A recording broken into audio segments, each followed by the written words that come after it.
Good morning. My name is Steve Onsman. I'm the pastor of Calvary United Church of Christ in Reading, Pennsylvania. I'm glad you're watching. Hope you'll share this if you like it and if you find it helpful. So here's the question for today. It's anonymous. Why is Jesus called the Son of David? This is not as obvious a question or an easy question to answer, actually. And I think my answer might cause your head to hurt. So buckle up. First, um, the hope of Israel was a return to the good old days, right? The reign of King David, when everything was awesome, Israel was great, and like everybody, we often look backwards at those times and think, well, it was a simpler time or whatever. David was considered a great king, although we know he was a pretty horrible person in many ways.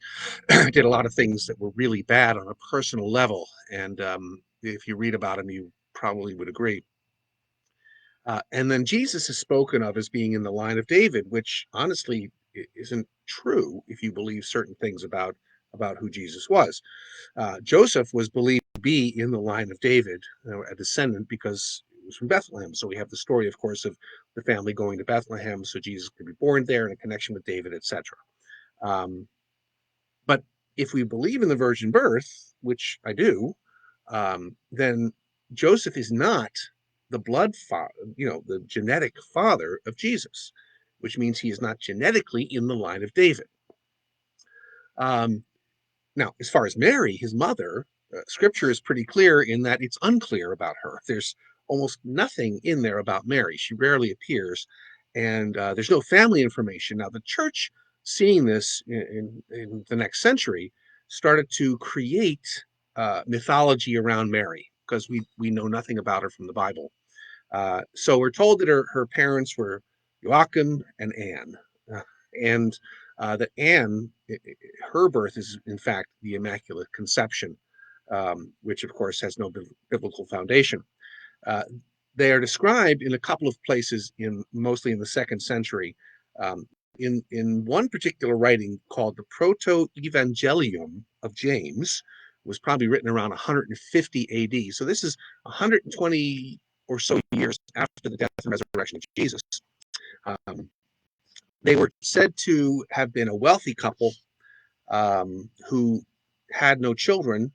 And so Anne, in the same kind of story as Mary and David, is approached by an angel to bring the good news that they're going to have a baby. And that work also says that Mary then was sent to live for 3 years in the temple so that she could be unstained by the outside world. There's a lot of really bizarre stories about Mary in those first couple centuries, um, but lots of myths, but nothing really biblical. The Apostle Paul only mentions Mary in passing and really not by name. Right? He didn't. It's almost like he didn't even know who she was. Uh, he in Galatians 4, um, Paul wrote, "But when the fullness of time had come, God sent forth His Son, born of a woman, born under the law." Um, it seems that in the first couple centuries, and we know Christmas wasn't really a thing until hundreds of years later, there was very little interest in the birth or the family of Jesus. Paul, he didn't care. He preached Christ crucified and then resurrected. Now, when asked about David and about the Messiah in Matthew 22, Jesus, it tells us this that happened with Jesus. Now, while the Pharisees, excuse me, were gathered together, Jesus asked them this question: "What do you think of the Messiah? Whose son is he?" And they said, "The son of David."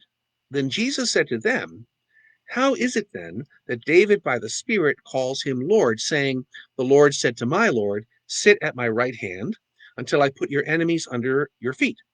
If David thus calls the Messiah Lord, how can the Messiah be David's son?" That's a logical question, isn't it?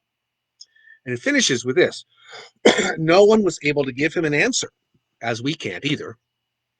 Nor from that day did anyone dare to ask Jesus any more questions." Well, of course not. He's confounding them. It's making their head hurt, like this may be making yours hurt. So of course they didn't. Jesus said, this is what he's saying. that if David was speaking to the Messiah in prayer, how then could the Messiah be a descendant of David? How could the Messiah be born after David if he was already, at least in spiritual sense, alive? The Messiah existed before David did. Of course, the problem we have in the church is that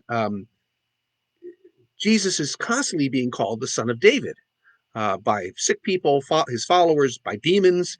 And many of the scripture readings we have during Advent as we lead up to Christmas include passages about Jesus being the Son of David. So that's what we've been taught to believe because we want to make that connection back to the good old days and connect with scripture.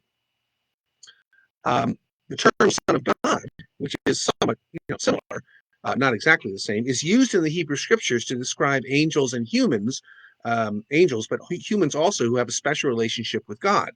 In the New Testament, Jesus is called God's Son in a number of different ways, over a dozen times. But is he? I think that's a question for another day.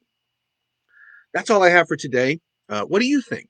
Send me an email. It's onsman@comcast.net. Message me on Facebook. Give the church a call. I'm always looking for more questions to grapple with. I'm kind of running out, so I need more. This was supposed to be short term, but it's become quite a thing since we're coming on a year of being in this pandemic. Send them to me, and I will do one of them on a Wednesday word. So stay safe out there. Wash your hands. Keep physical distance. Wear your mask, and do God's work. And I will see you next week. Have a wonderful day.